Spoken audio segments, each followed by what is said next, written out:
Fishermen can have love for the truckie. Beautiful minds, but we love getting ugly. Risk takers with a clover, man, we love getting lucky. You run, we chase fire, I love when it ducks me. Tones go off, house watch, read the address out. 1075, get up off the magic couch. 500 gallons prepared for the baddest drought. Who else you want on the way when disaster's out? Can't even get a little bit rattled when you enter with exit apparel. Mayday, member down, they'll drag you. You won't get this from every Tom, Dick, and Harold, but here's a view from the top floor with Mickey Farrell. What's going on, guys? Just jumping on real quick. I'm recording while I'm driving on the road, coming from Delaware. I was down at the Delaware State Fire School giving my battery class. Great turnout, great group of guys. Just a little update on the podcast. Yeah, I'm not so good with technology. I'm learning this the hard way. So we're trying to deliver you the most professional product there is, and we're there. We have the software, we have the platform, we have the studio. Important that I want to get it right. I truly believe, like everything else, that's in the details, and I want it to come across as professional as possible with as much good quality content as I can deliver you on a daily basis. So just working at a few more kinks as I adapt to the new software, and we'll be moving forward. Hopefully get you the next episode by the end of the week. That said, I got a message in Instagram just yesterday.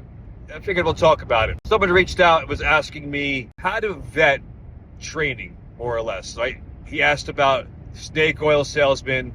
He hears that term in the fire industry, and he just kind of wants to know, how does a young firefighter navigate who they trust to learn from? It's pretty simple, I feel, in the social media aspect, is that if there's no name, no face to the message or the content, I'd be wary about actually trusting that information. Now, that said, there's probably some really good stuff out there that comes from legit training companies that doesn't necessarily have an individual's name or a bio behind it, but cross-reference it. A lot of times the legit training companies will have a website with the bio of their instructors. So that's very important that you cross-reference. Just don't trust everything you see on social media. As far as the lecturing side of things, it goes a few ways. People are vetted, right? And in the time of book writing, magazines, we had a panel of people that would vet the information, and you were pretty certain you were getting quality, trustworthy information. Today, with the influx of so many conferences, which is a great thing for the fire service, I'm not saying it's a bad thing by any means, but we have to be careful. We have to be careful who is offered that platform or that stage in the moment to spread the wealth of information. Because sometimes that information is not coming from real life experiences.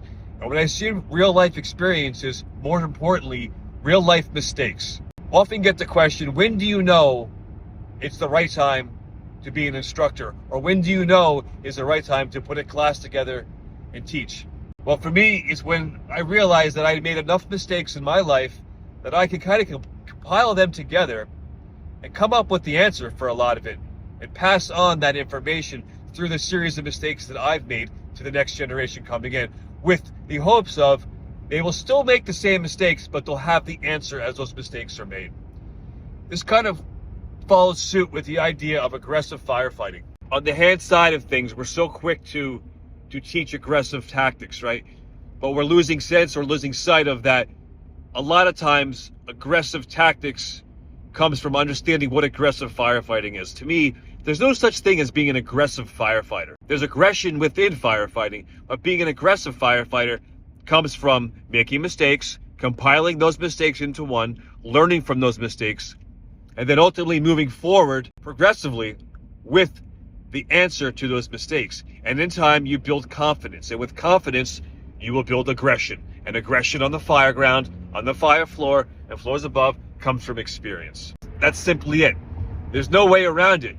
That's where we get in trouble when we're talking about aggressive fire tactics, aggressive firefighting. We have to be careful pushing young firefighters to make the wrong decisions without making the right mistakes along the way. So hopefully that clears up some of the answer for the young firefighters trying to navigate the system of overindulging with so much training out there. And again, there's a lot of training companies out there that are doing the right thing.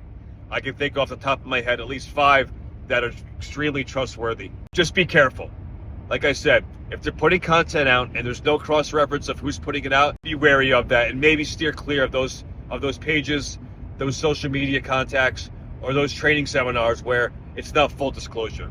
It's all about full disclosure. And once you allow yourself to have full disclosure, that validates who you are. And when you accept that as the person learning, that this is who you're learning from, it all kind of starts to make sense.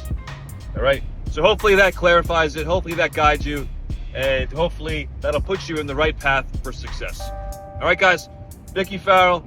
I'll catch you next time. Hopefully, the end of the week, we get the podcast up and running properly. All right, guys. Thanks so much.